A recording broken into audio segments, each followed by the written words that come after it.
Hello and welcome back to Lid for round 3 of the Club 100 Lightweight Sprint Championship and to my first voiceover for a karting video. I promise these will get better, but bear with me for now. So although the results in my last Lid video were good, they were still only good enough to line up 5th on the grid in the C final.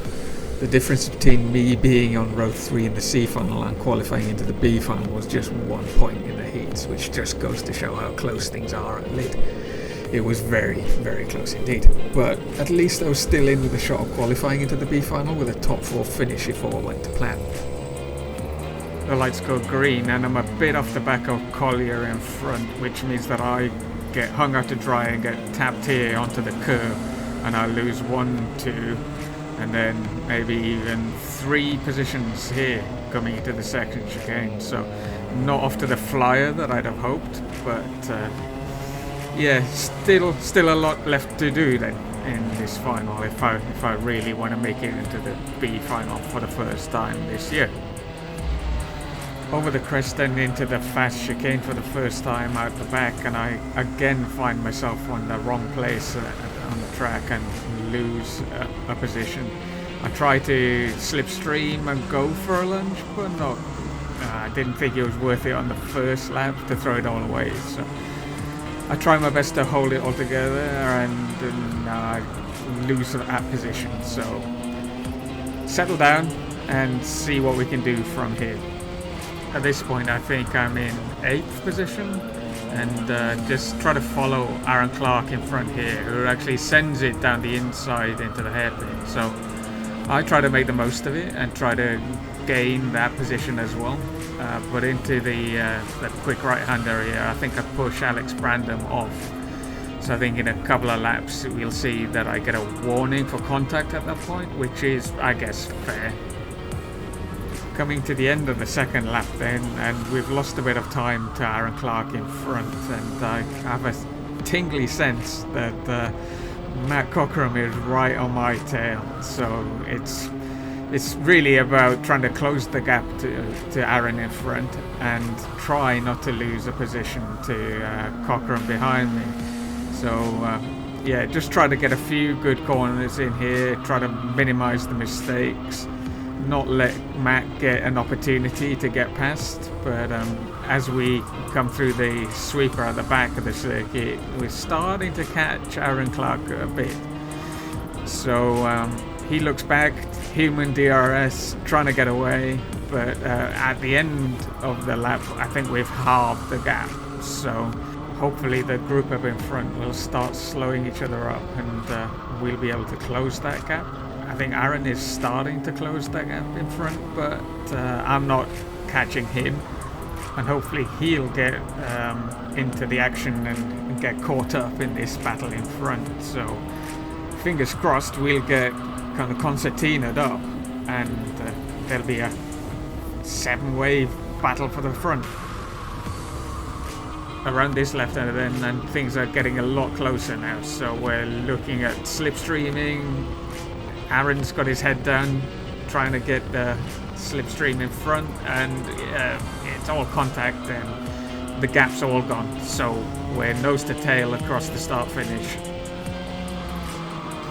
When everybody's so close on pace around Lid, it's super difficult to actually get any overtaking done.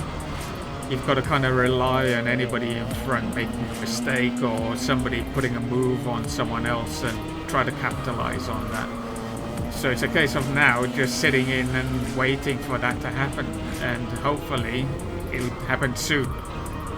And indeed it does, so there we go. There's the move in front, it holds people up, and then you're looking at a slipstream. I'm in the slipstream of the guy in front, he looks left, sees me coming and closes the gap. I didn't want to go for a lunge because Nicky's there watching and you don't want to get a contact warning from Nicky. So jump forward a lap and the same thing happens again. Everybody's head down slipstreaming. I go to the left trying to think that there's going to be contact, but for me, it's bad news. Matt Cockram comes flying through. In the middle of it all as well, I've got my second contact warning, which is not great. I've got to be careful from now on. But that's not what Matt is. Matt flies down the inside. I get balked a little bit and then lose another position. I seem to be going backwards, which is not great, and picking up warnings in the middle of it all as well. But it's all learning. It's my third race of the season, and I've not done any competitive racing for quite a while, so this is still fun. And I'm getting a run here on the back of Collier, who's come back towards me, so I get past him down the back straight. But as I cross the line, you'll notice that I've somehow picked up a penalty. I'm guessing it's another piece of contact, but I'm not sure quite where. So that means I'll drop another 2 positions at the end of this race due to that penalty. So it's looking unlikely at this point that I'll make it into the B final, which was the plan, but you know, plans never really work out the way that you expect them to. So again, learning, and maybe next time we'll get that elusive B final. So we jump forward a couple of laps here, and right now you'll see Justin Draper give me the waggle finger to tell us let's work together and catch these guys, and then promptly makes a mistake. And I make this half-assed attempt at getting past him, drop back behind, and then try bump drafting. He doesn't know where to look, he's not sure what's going on, he's missed his braking point, gone wide, and the net result of that is that over the last half a lap we've not gained anything.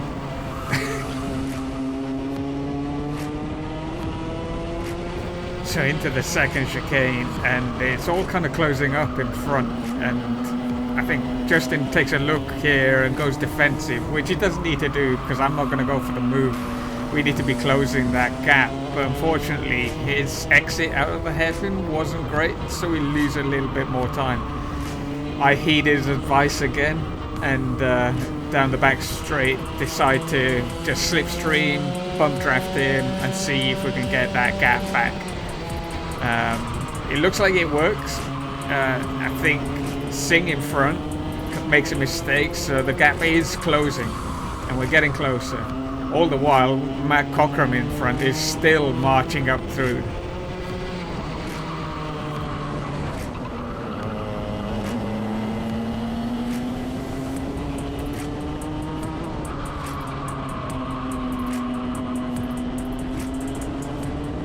Out of the hairpin again and over the crest, and it's all getting a bit close and tetchy up front. So I get balked here by Justin in front, so I'm worried that I'm going to get slipstreamed and overtaken down the straight. I don't defend.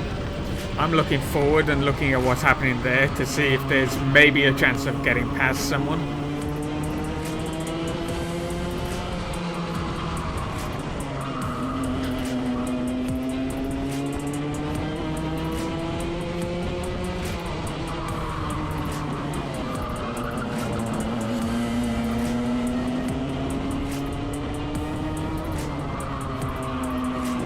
It was all status quo through the second chicane and through the hairpin, but up over the crest, Justin goes for a move.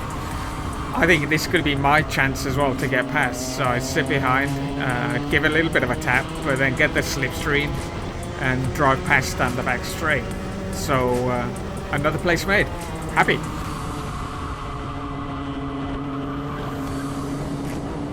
But don't get too excited. Here comes a flying breacher past me. No idea where she came from. Took me by surprise a little bit. I gave her a little bit of a tap there, which slowed me down and lost me another place. Great. The dive bomb just took me by surprise, and then, yeah, up 1 position, down to story of my C final, really.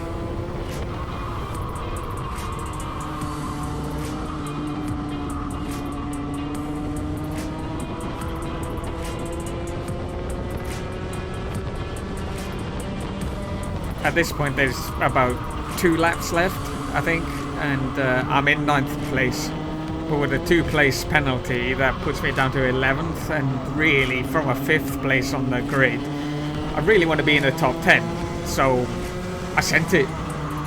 That's what I should have been doing the whole race, but it seems like the confidence came too late, and yeah, up to 8th again, but a net 10th overall, I think.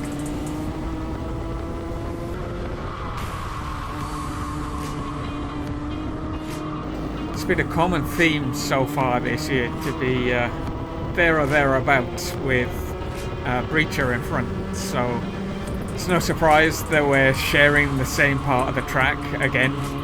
But with just a lap to go and a look over the shoulder, I'm probably too far from being able to make a move, and she's got nothing happening in front, so yeah, it's going to take an almighty lunge, I think, to get past before the end of the lap.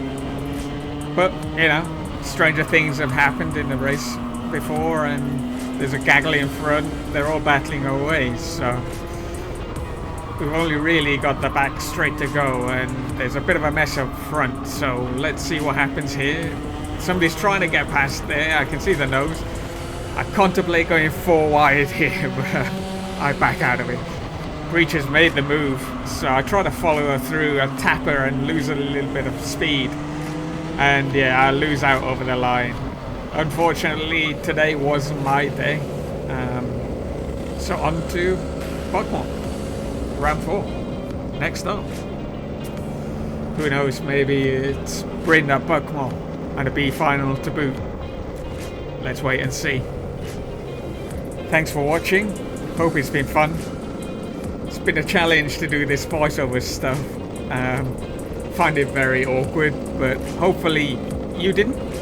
And hopefully you'll join me again for round 4 at Buckmore for the Club 100 Lightweight Sprint Championships. Like, comment and subscribe, I guess. And yeah, see you next time.